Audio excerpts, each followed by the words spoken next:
conservative, but that's not how I define myself politically. I'm a Frederick Douglass Republican. Before I go any further, let me quickly dispel 3 myths about the Frederick Douglass Republican movement. 3 myths I want to quickly dispel. Myth number 1, the Frederick Douglass Republican movement is not a black membership organization.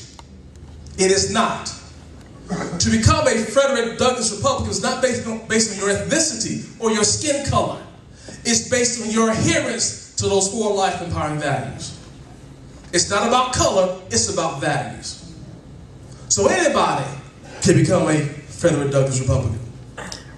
Myth number 2, the Frederick Douglass Republican methodology of engagement, it is not about how to share conservatism with black folks. It's broader than that. It's how to share the life-empowering values of the conservative philosophy with all Americans. Frederick Douglass is the bridge over the abyss of racism and class warfare that's been created by the left. If you're going to have a diversity outreach program or a diversity inclusion program and Frederick Douglass is not your primary focus, you don't have one. Because what the left is going to do, they're going to play the race card. Douglass trumps the race card. The left's going to play the class warfare attacks. Douglass defeats the class warfare attacks. I'm explaining that to you in a minute.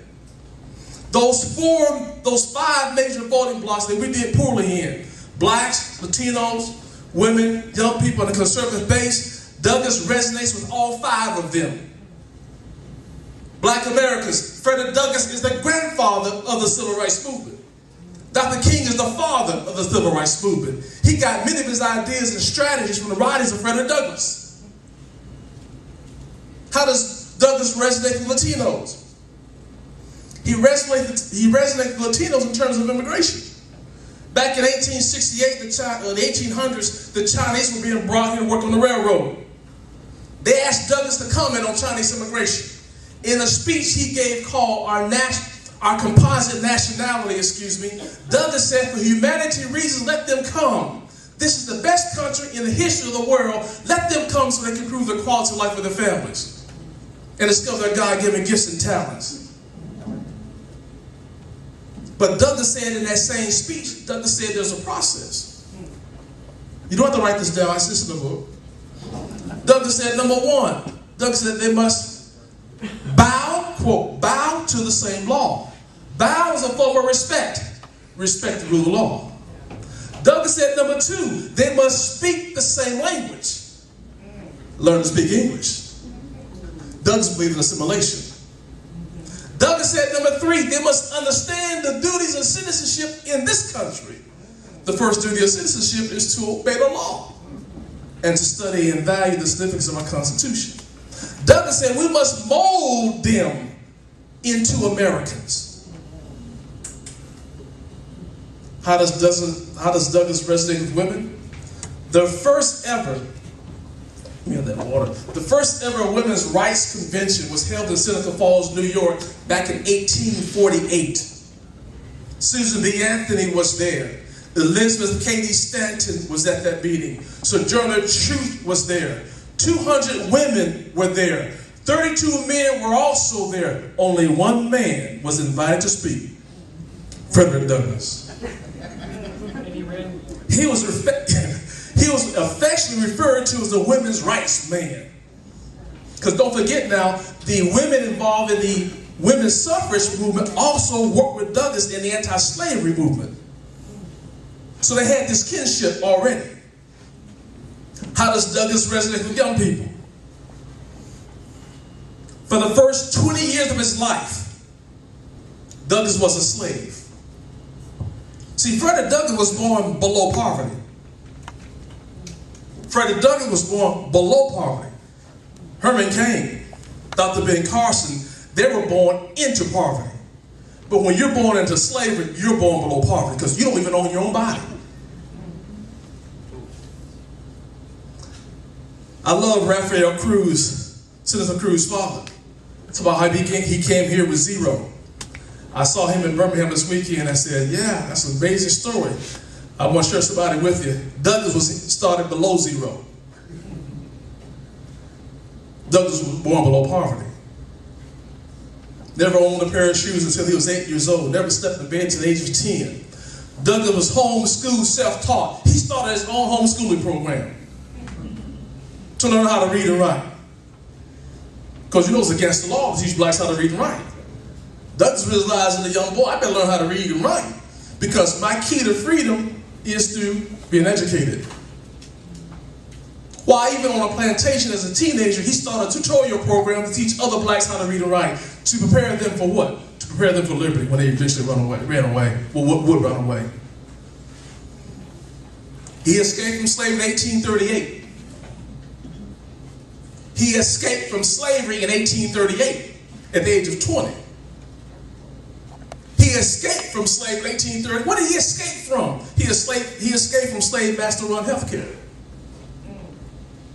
He escaped from slave master run healthcare like we should escape from slave government run healthcare. Slavery by government is still slavery.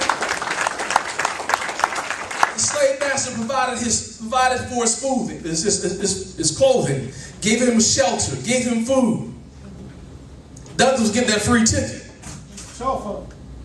And it's cell phone. Yeah, you know, matter of fact, if Governor Romney was here, he'll probably say Douglas was a 47%. But the story doesn't end there. Douglas, when he escaped, he got involved in the abolitionist movement. Never been to school in his life. The man wrote 3 autobiographies. He didn't have a ghostwriter. 90% of black Americans at that time in history could not read or write. Sojourner Truth, Harriet Tubman were illiterate. Douglas wrote 3 books. Matter of fact, because of a fire, of arson related, 12 years of his writings are lost. He didn't get a chance to download it. He lost it. That sent him to a great deal of depression. Frederick Douglass was an advisor to 5 Republican presidents. Let me say that again. Frederick Douglass was an advisor to 5 Republican presidents. Abraham Lincoln, James Garfield, Rutherford Hayes, Benjamin Harrison, and Ulysses S. Grant. Never been to school in his life. How does it relate to young people? In his youth, while on the plantation, he put an action plan together that prepared him for freedom. He maximized educational opportunities while on the system. Frederick Douglass was a capitalist. Let me say that again so you don't think I said something differently. He was a capitalist. He was a free market entrepreneur. He was a public speaker. He wrote 3 books. He had several newspaper companies. One was called the North Star that Lincoln was a subscriber to. Trivia question for you. Frederick Douglass passed away in 1895 at the age of 77 as a result of a heart attack. How much money in savings do you think he had amassed at the time of his death? Think about that while you give me a sip of water. 1 million. 1 million. Don't give me the inflation dollars. Get to me back then. 100,000, 30,000, 1,000, 100 bucks.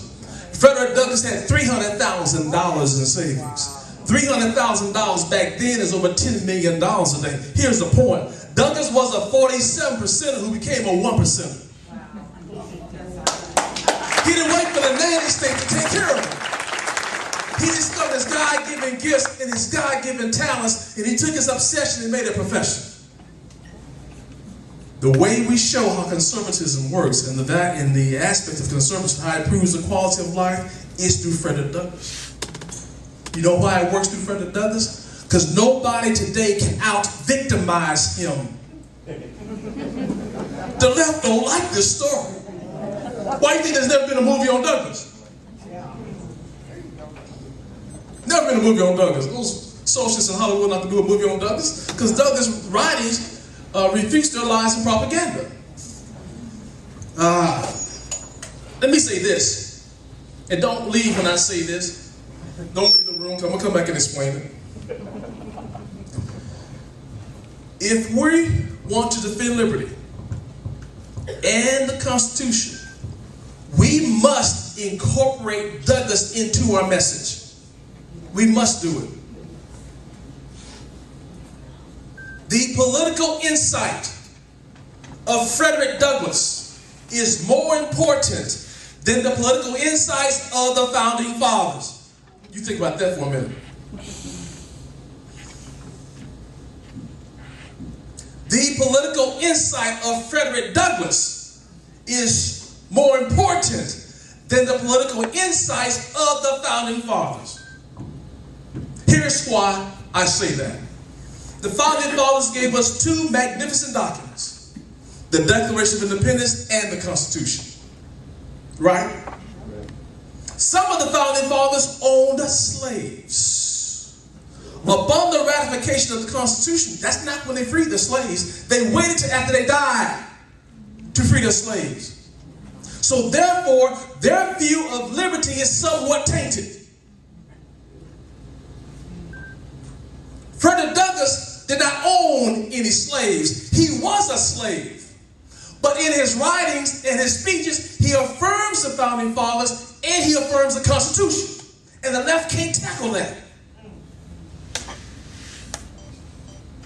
He affirms the founding fathers and he affirms the Constitution. Douglass said about the Constitution, Douglass said, well, he said the Constitution is not a pro-slavery document. Douglass said the Constitution is an anti-slavery. Now, he didn't think that way at first now. When Douglass was mentored by William Lloyd Garrison, the Garrisonians believed that the founding fathers gave us slavery in the Constitution. Douglass believed that himself at one time, until he went back and read the Constitution for himself. And he read the founding fathers' convention notes. I guess we'll call them Federalist Papers. Douglass said the Constitution reads, "We the people."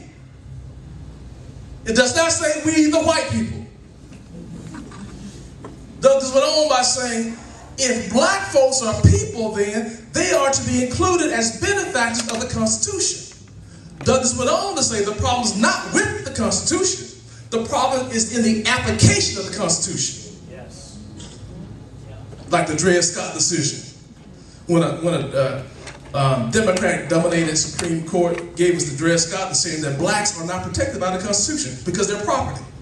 And that blacks have no right that the white man is bound to respect. He's merely property. That's not a fair application of the Constitution. Douglass went on to say the problem is not with the Bible. The problem is in the application of the Bible. So thank God that we have a literary legacy of the writings of Frederick Douglass to refute the lies and propaganda of the left. That's why Douglass is key. That's why he's so important. That's why we got to incorporate him into our message. I'm traveling the country and I'm doing a series of workshops. Got a workshop entitled Frederick Douglass Republican 101. Matter of fact, if you're looking for a nonpartisan expression, we also call it Frederick Douglass Liberty Messenger 101. If you hung up on that word Republican.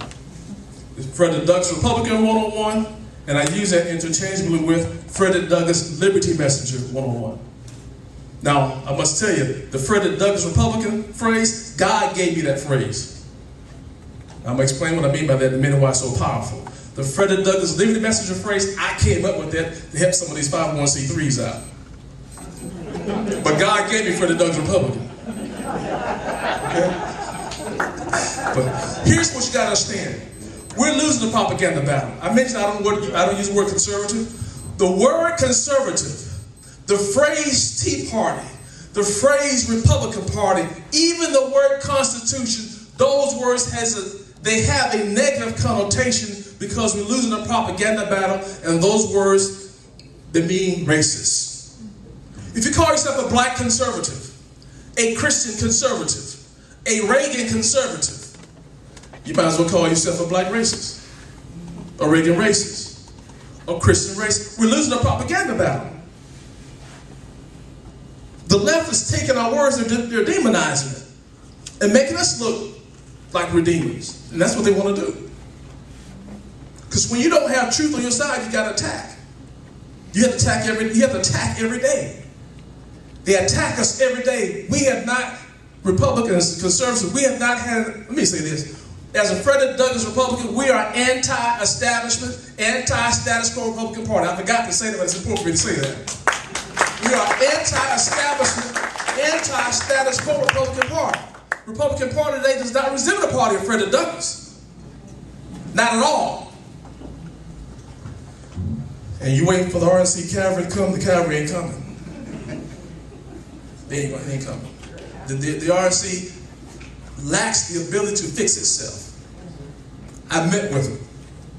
They ain't coming. We gotta do it from the bottom up. When you do it from the bottom up, we gotta move some furniture around. Things gonna change. We gotta embrace liberty. So, we gotta understand it's all about propaganda. We have the best ideas. The problem is that we're not getting to that second battle because the first battle is propaganda. If I hear through the media, if I hear for a long period of time that conservatives are racist,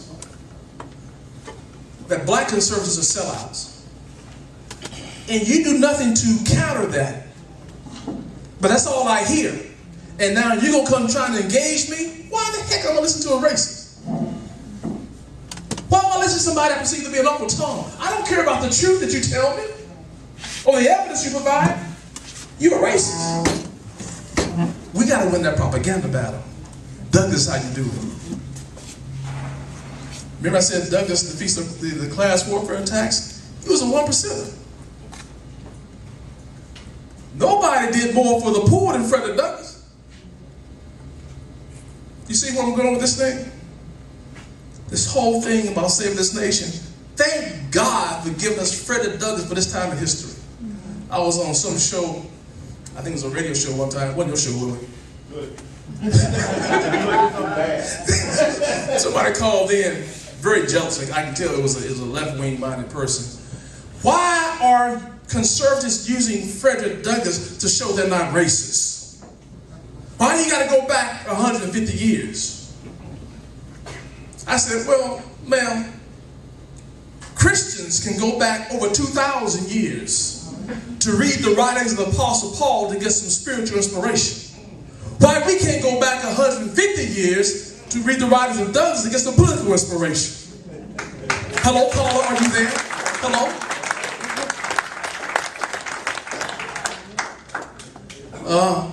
Conservatives are racist. Republicans are y'all racist.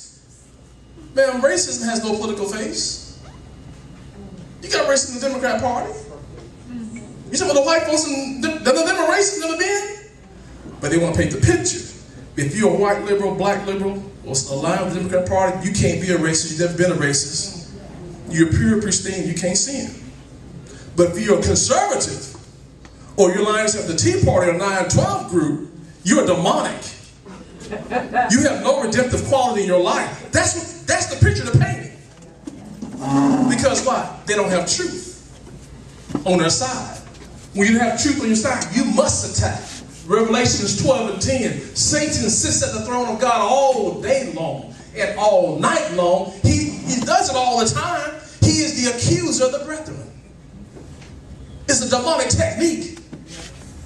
Don't think we're not in a spiritual battle. Amen. But thank God we got Douglas on our side who wrote these things down. So let me get into this whole thing about, I want to give you, let me back up. So what we're doing, I'm traveling the country. I'm hit all 57 states. In all 50 states. And what we're doing, I'm doing things like this. But I do it more of a training environment where I am intentionally preaching to the choir. We have a 2-hour training program. I'm preaching to the choir because the choir, the conservative choir must be empowered. The conservative choir must be trained. The conservative choir got to be equipped how to go out and get new choir members. The last myth is this. Here's the last myth. I want you to stop believing the lie that as a white conservative, you cannot engage somebody of a different ethnicity. Stop believing a lie that in order to advance conservatism, you got to send a black person to go talk to black folks. I know some black conservatives who can't engage black folks. Stop believing a lie that you got to send a Latino out to go and talk to people of that ethnicity. Stop believing that lie. You can do it, but you must be trained and equipped into something that works. Who established a diversity inclusion program that is still having a major impact in the world? Who established a diversity inclusion program or a diversity outreach program that is still having a major impact in this world?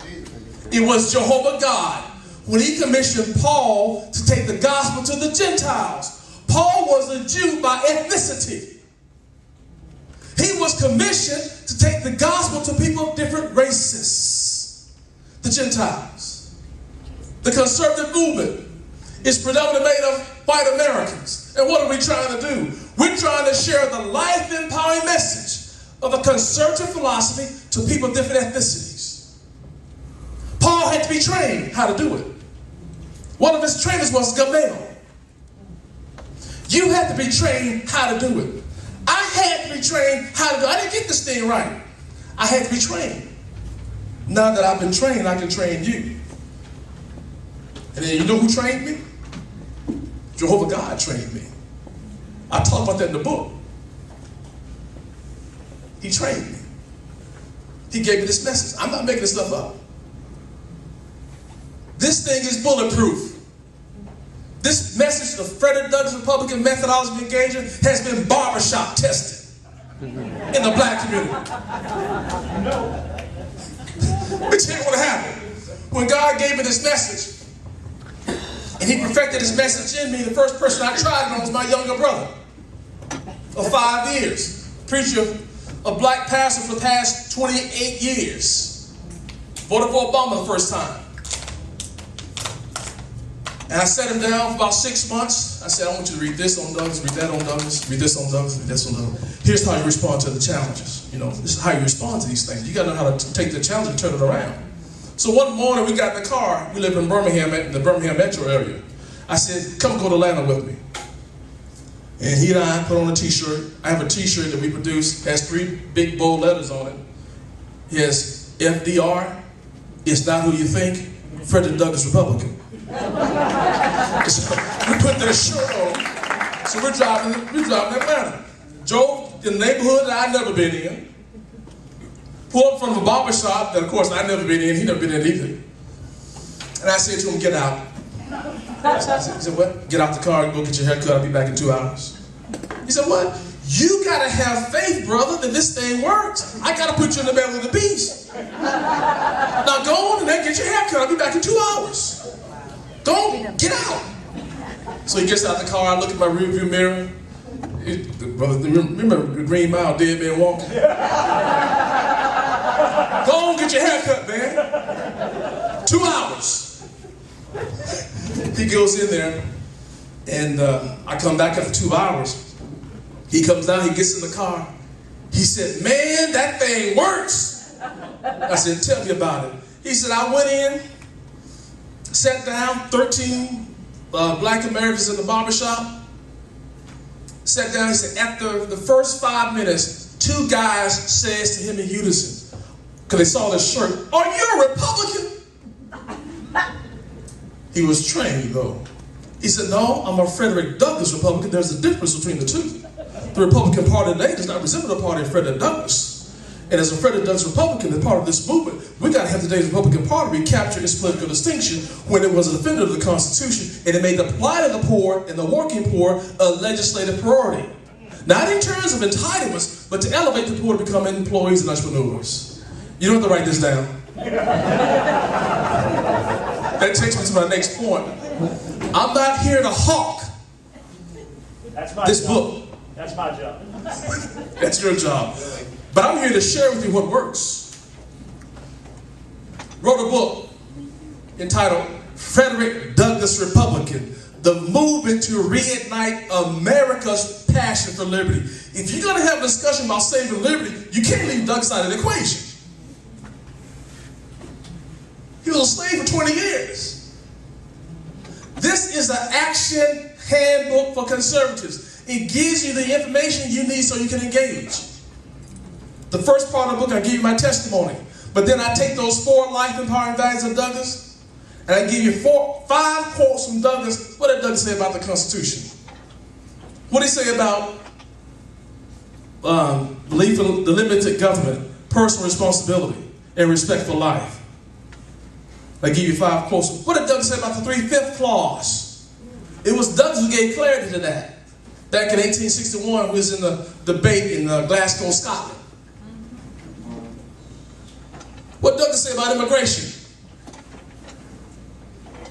Welfare mentality, wealth redistribution. Douglas said on one time, he said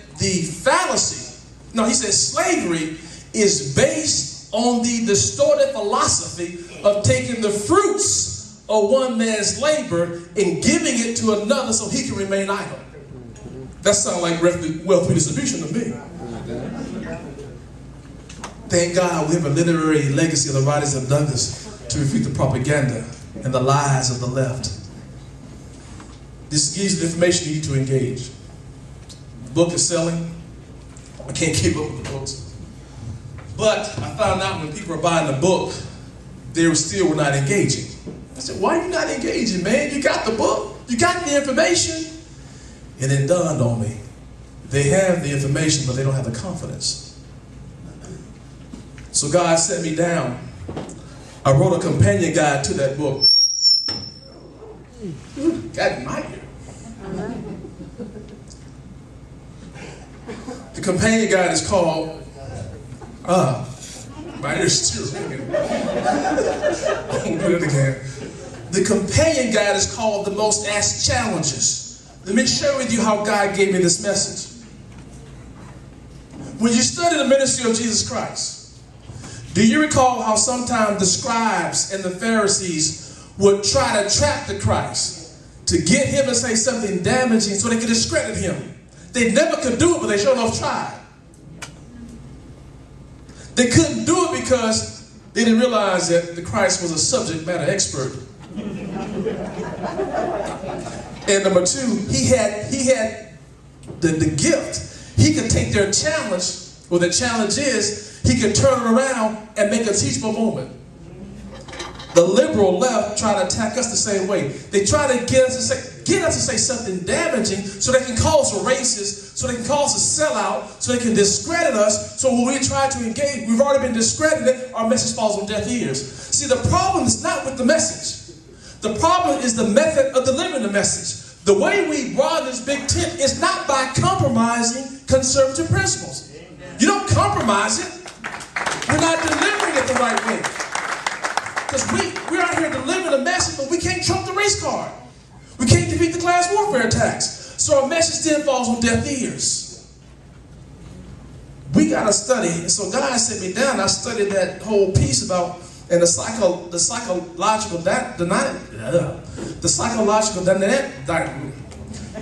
dynamics that took place. The psychological dynamic. Let me drink this water. This is not going right now. I'm gonna get it out. Don't tell me to slow down. They got me on clock. We'll take 7 times. Okay. And he had me to sit down. God did. And I studied the psychological dynamics that took place. So what we must do as conservatives, we got to learn how to take the challenges of the left. How you take those challenges and you turn it around and you make a teachable moment when you inspire them to join the race of movement like the Christ did with the Pharisees and the scribes, because many of them joined the race of his movement. So in this companion guide, I identified the 12 most asked challenges that we face as conservatives. How you take that challenge, you turn it around and you make it a teachable moment and you inspire them to join the race of your movement. Let me give you a couple examples. Let's say before you met me, you are here engaging. If somebody asked you, are you a conservative, what would you have said? You said yes, you just lost. When you study Christ's ministry, He never responded to a challenge by saying yes or no. You won't find that. He said, it is written, I tell you the truth, meaning that he knew his history. Or sometimes he'll respond to the challenge with a question. K. Carl, are you a conservative? Because remember now, we're losing the propaganda battle. You say conservatives, the word conservative, the name Tea Party, Republican Party, Constitution, those are politically attack words. There are attack words. When the left hear it, they go into dog mode and they attack. K. Carl, are you a conservative? I'm a Frederick Douglass Republican, or I'm a Frederick Douglass Liberty Messenger, and I believe in the four life and power and values of Frederick Douglass: respect for the U.S. Constitution, respect for life. I believe in liberty, government, and I believe in personal responsibility. And sometimes you got to ask that question. You got to ask them a question, because think about it now. This is a center-right nation. If this is a center-right nation, why we got such a difficult time getting folks to join our movement? We're losing the propaganda battle. Do you share those values of Douglass? Most folks are going to say yes. Guess what? That makes you a conservative. Better still, that makes you a Frederick Douglass Liberty Messenger. And that's the hook. K. Carl, well, how would you have responded before you met me? Before you met me, you're out there engaging. Somebody asks you, are you a Republican? You would say, yes, you just lost. Well, how about this? If you call yourself a constitutional conservative, you might as well call yourself a racist. Those two words have been demonized. And I want to say this to you. God gave me Frederick Douglass Republican. Don't go out there and call it Frederick Douglass Libertarian. Don't call it Frederick Douglass Patriot. God gave me that because that is an oxymoron. Frederick Douglass, an icon of liberty, because of the propaganda battle, Republican, an icon of slavery. So when you say it, it stops people in their track. They want you to explain what that oxymoron is all about. You start driving the narrative. You start framing the debate. You become the influencer of the conversation. I know what you're saying. Well, K. Carl, most folks don't know anything about Douglass. That is to our advantage. Because unlike the Christ, we have to carefully study to show ourselves approved. We got to carefully study to know our history. When you know the history and the substance of Douglass and they don't, who's driving the narrative? Who becomes the influence of the conversation? Who is inspiring whom? Most folks want to be informed. So the powerful thing about this message is, there's so many things I can tell you, but in order to get my vote, you first got to gain my trust. What I've learned over the past 5 years of delivering this message, when I say that I am a Frederick Douglass Republican or a Frederick Douglass Liberty Messenger as an African American, that is a powerful concept to express. It allows me to be on the offense. What I learned is this: it is more powerful when you say it, not being an African American, than when I say it. Here's why I say that. Through the media. What's all we hear? White conservatives are racist. Tea Party activists are racist. 9/12ers are racist. They're racist, racist, racist, racist, racist. And when you have one of them saying that I hold Frederick Douglass in high esteem, I'm a Frederick Douglass Liberty Messenger, you just changed everything in their mind. You get a chance to drive the narrative. You get a chance to frame the debate. You start inspiring them. That's why Douglass is key. This is simple, but it's not easy. It's simple because you understand it. It's a no-brainer.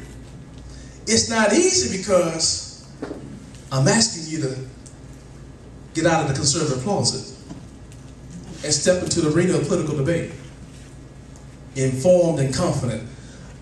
With this message, what I'm doing, I'm putting you into a more comfortable comfort zone by cloaking yourself with Douglass. That's what I'm doing. It works. It's bulletproof. It's more effective when you do it than when I say it. And you got to carefully study and show yourself approved. You can't be an empty suit and do this thing. Because the only argument, the only defense, the attack the left is going to do is this. Oh, you just using Douglas to get black votes. That's what they're going to say. Here's how you respond to that. I don't care how much you study Douglas, they're going to say it. You can have your PhD in Douglas, they're still going to say it. Here's how you respond, and I did it on the show one time. You don't know my Damascus Road story. You don't know my Damascus Road story. And don't let them write your testimony. They don't know how the God in your life inspires you and touches your heart every day. But they want to write your testimony. You can't let them do that. They want to separate you from Douglas. It's over when you do that. So, with that, let's get into some questions. Questions, not statements. Questions.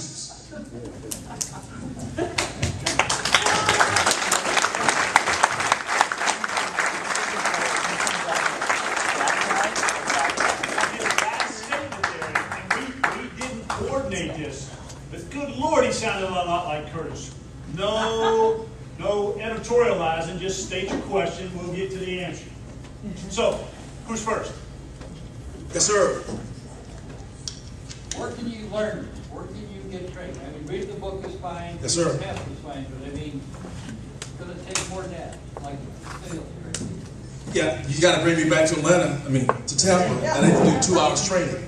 This is a very much a transferable skill. Now, you're going to have to practice the pattern about for a week in front of the mirror, because it's got to roll off your lips in terms of those 12 challenges. But the training is only 2 hours, because what happens, the first part of the training, we talk about Douglas in more detail. Why did God give me Frederick Douglass and he didn't give me Booker T. Washington? Why Frederick Douglass, not Martin Luther King? Why he gave me Frederick Douglass and he didn't give me Joseph out of the Bible? And I explained that. The second piece is we start and we get into the Frederick Douglass Republican methodology of engagement. How to talk to your friends. How to talk to your family members. Everybody got somebody that comes to your house on Thanksgiving that makes Thanksgiving a tough time. How do you talk to them where you don't get up and go to the dining table yourself? So answer to your question is, You gotta bring me back. We're gonna see what we can do with that. Roger. Yes, sir. Hey, Carl, good to see you again. Great to see you. I had the book from, I believe it was a Florida P5, a Freedom Works event in Orlando, 2010. Did you sign the first one? Yeah, at the bouquet. Yeah. How much do you think that signature signed book is worth today? Probably not. I don't know. Hold on to it for another 100 years. We'll see. Never the entrepreneur. That's right. Oh, wait. Oh, I got to tell you that we got the books here. They come in that package. The package is free. What you're paying for is the autograph, and I'm a capitalist too. And the autograph is $25. So. All your questions, sit down. No, there wasn't no package when I bought the book. Okay, well, you out of luck because you got it too early. I love No, we'll look at you. We'll look at you. See me afterwards. Yes. Hi, you mentioned voting with your heart. There's a few people I know that are close to me that didn't vote with their heart.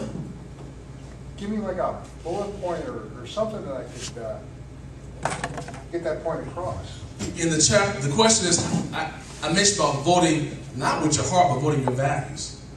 There's a chapter in the book called Local Level Engagement. While he's thinking about what chapter it is, by the way, it's in the book, and we have books for sale. Yeah, the chapter is called The Final Word. And in The Final Word, what I say is this: the way that the values we possess should be the guiding principle of the way we vote. In other words, the way I vote should be reflective of the values I possess. What are my values? My Christian beliefs are my values. That should drive and determine how I vote. I will say this: when I talk to people, when I engage, especially people who are voting, who are conservative but they're voting the opposite way, what you got to do with them, you got to take party affiliation off the table. Because with my case, I had more loyalty and allegiance to the Democrat Party than I did to the God that I served. That's how much of a schizophrenic I was. And what you got to say to them, look, I told my mother, it doesn't matter what party, this is what got her. Mama, it doesn't matter what party you're in. It doesn't matter. If you want to be a Democrat, that's fine. I can't be a Democrat no more. Because I'm not going to be a part of the political party that put my great-great-grandfather in slavery. And it was the Democrat Party. She didn't know that. I said, also, Mother, it doesn't matter what party you're in. The question is, that has to be asked, the way in which you vote, does it show your love and your faithfulness to the God that you say you serve? And that's that personal review process that you want them to take place in their lives. They got to have a dialogue between the God they serve and themselves. Revelations, 2 Corinthians 13:5. Put that on.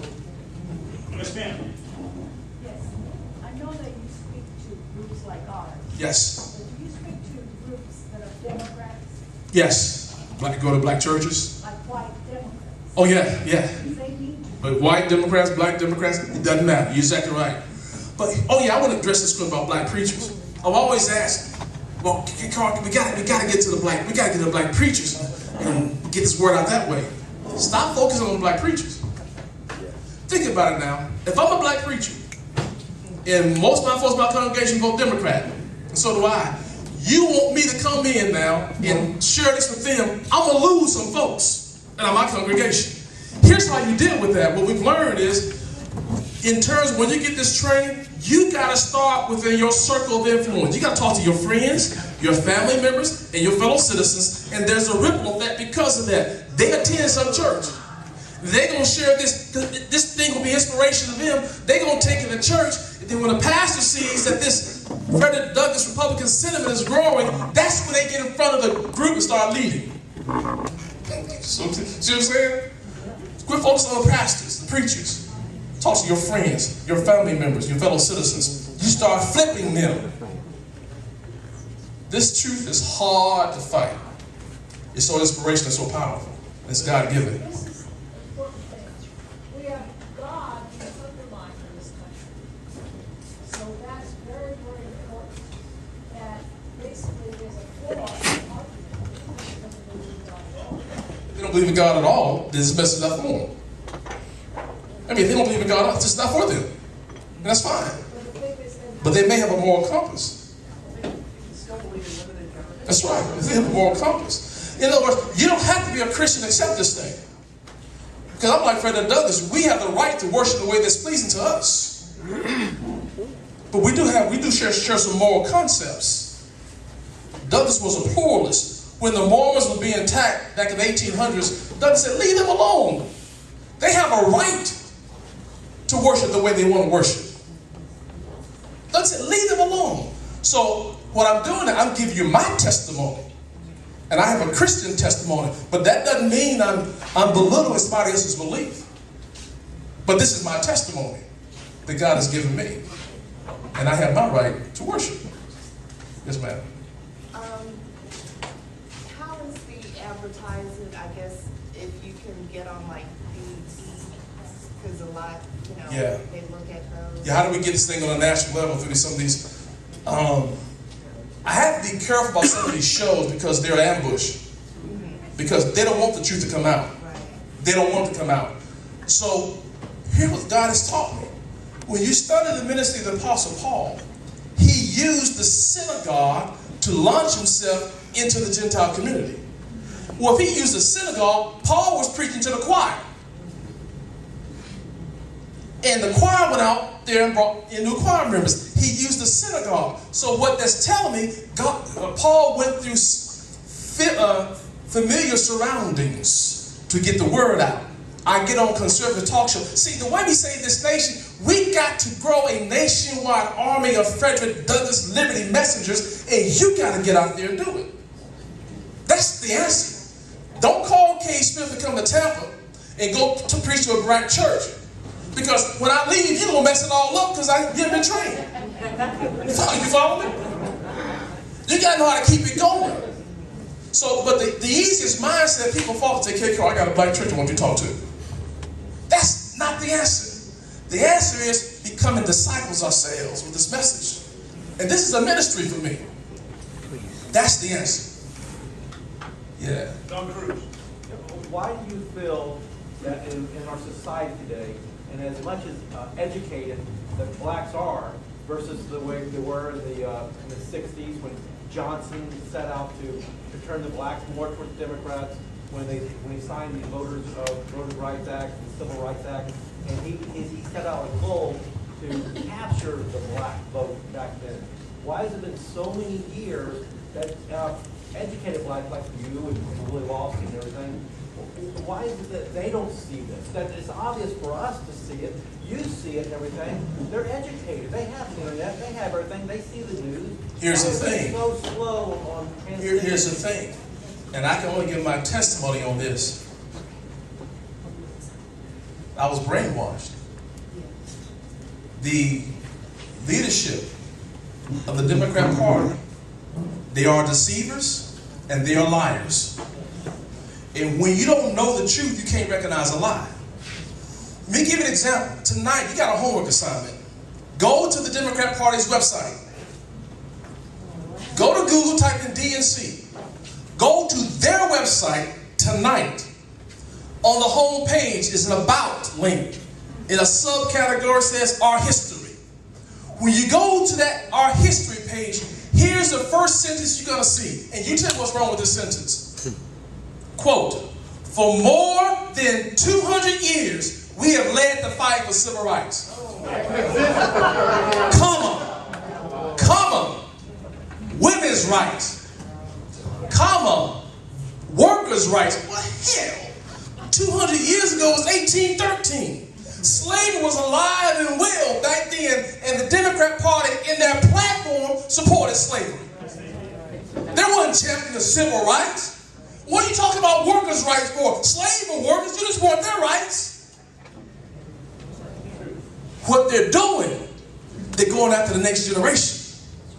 When you don't know the truth, you can't recognize a lie. And they've been lying for a long time, George Wallace, thinking he was a Republican. Bull Connor, I'm thinking he was a Republican. When you don't stand for truth, you must be the wizard of propaganda.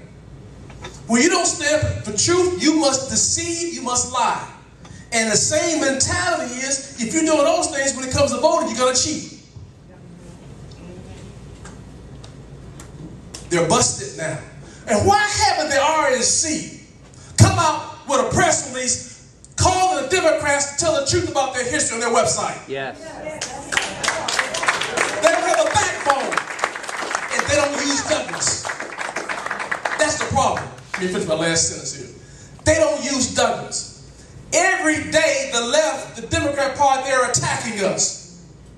You got to come out and defend yourself every day. And you better be using Douglas every day. Douglas was alive back then in the 1800s. They said 200 years ago, 1813, Douglas was born in 1818 into slavery. Douglas wrote an essay. That's why the literary legacy of Douglas is so important. Douglas wrote an essay back in 1854, I think it was, called The Slavery Party. And I quote, the best representation of slavery in politics is the Democrat Party. That's what Douglas said. Now, they're saying they supported civil rights for more than 200 years. Somebody's lying. And it ain't Douglas. Liberals are morally corrupt. And we got some problem with those in the Republican Party too. We don't need to start a third party. The rhinos need to go start a third party. We're going to take back this country. And those who want to start with socialist, Marxist principles, take that stuff back to France where you got it from. This is about liberty here. Get off that soapbox. Hey, Carl. Yeah. The liberals have done a great job in infiltrating the educational system from kindergarten to graduate work. How do we overcome that? Ooh, that's good, because that's a systematic problem. And that's where that's What we got to do, we got to engage at the local level. We got to get involved in politics is local. And so what has to happen as you become, you start carefully studying and showing yourself approved, you become Frederick Douglass Liberty Messengers, we're going to grow this thing. it's by the growth of the grassroots movement. Here's what I contend. The number one resource we have to save this nation, the RNC is not utilizing it. They're not utilizing it. You know what that is? That's the conservative base. Nobody's teaching you how to engage. Nobody's giving you a strategy how to get out there and engage. I just gave you one. The RNC don't know how to do it. So they want to send black folks out to go do it. Talk to black folks. Go talk to the Urban League. Go talk to NAACP. They don't want you there. You start engaging your friends, your family members, your fellows. That's the answer. But you got to empower yourself with the knowledge. You got to carefully study to show yourself approved. I get a book. My brother gave a book to a black preacher friend of his, and he was inspired by the book. This time it worked. And he said, "Come and talk to my congregation." So I went to speak. Before I got a chance to speak, a middle-aged black woman came up to me and said, I'm an Obama lover. You and I will never agree. We're in a church setting. I said, "Man, you're exactly right, because I'm a Jesus Christ lover." She said, "Wait a minute, I'm a Jesus Christ lover." I said, "Wait a minute, that's not what you said." He wasn't on your mind, he didn't come out your mouth. You said exactly what you meant. I said, "Man, look at here. You go to Bible study. You go to church. You got a Bible study, a home study program. You're dissecting His Word. You're going to break it down and get a better understanding of His Word." Now, he couldn't sin, but you're going to check it out. Obama's like all of us. He has a sinful nature. You don't even question his policies. You don't put forth the same kind of effort. What do you think she did? She bought a book. Yes, sir. As part of engagement, Yes, sir. is it important for us to be members of and active in the local Republican Party? No, No. Why or why not? I'm a member. We're going to close with this question. Okay. Yeah. I got to go vertical with this one. The question is it necessary to be part of the party? I got two ways I can answer that. I would say you can be in it but not of it. Be in it but not of it. If we're going to change, we got to be in it. But we don't have to be of it, accepting this whole stance of being of moderation. We got to be that voice. We got to be that salt and that light there. So, is it necessary? But it's not necessary. Is it important? I think it has its place. It does have its place. But we still can be successful, but not be a part of it with a strong voice. But we got to take it over. So it's important. Would another way to say that be, if you can't beat them, join them, then beat them? So I would say, this is Kay Carr's perspective on that. When you say that you are a Frederick Douglass Republican, understand that means that you're not that you are anti-status quo. You are anti-establishment Republican Party. You want the Republican Party to recapture its political distinction. And the way to do that, we can't take our bat ball and go home. We got to stay there in it. I learned that from studying Douglass quickly. When Douglass was in the abolitionist movement, which was predominantly white, Douglass dealt with racism within the abolitionist movement. He did not quit the abolitionist movement, go home and start finger pointing and insulting. We got to stay in, we got to interact, we got to impact. We got to interact, we got to impact. That's a Jesus Christ strategy. Interact, and so we got to get in. But here's the thing, though. We need people in both. This is why I had a hesitation. We need people in both political parties with a Frederick Douglass perspective. So if a person will be a Democrat and have a Frederick Douglass perspective, let them stay in that party and do it. So the thing is not to get people to join the Republican Party. That's a personal decision. The thing is to get people both their values, and they'll figure out their party stuff later. But we need people in both political parties with a Frederick Douglass perspective. Interact and impact, not insult and instigate. Interact and impact is a Jackie Robinson, Frederick Douglass, Jesus Christ strategy. Remember the lady who was caught in adultery? They wanted to stone her. Everybody was finger pointing. The Christ came up and said, "He who, without saying you cast the first stone." When the dust settled, everybody left. And there's Christ there interacting and impacting with that lady, changed that life. That's what we must do. So what I've learned is, I'm saying it as another example is this. If the Tea Party, 9/12 are racist, what I'm learning is the place I need to be is in that movement. Because when you interact and impact, you raise the level of morality of people around you. That's what Douglas did. But when you, out of the movement, you insult and instigate, you create more racial hatred. So we got to interact and impact. So yeah, we got to be in it. If you want to say this party. But if you want to be a Democrat, that's fine too.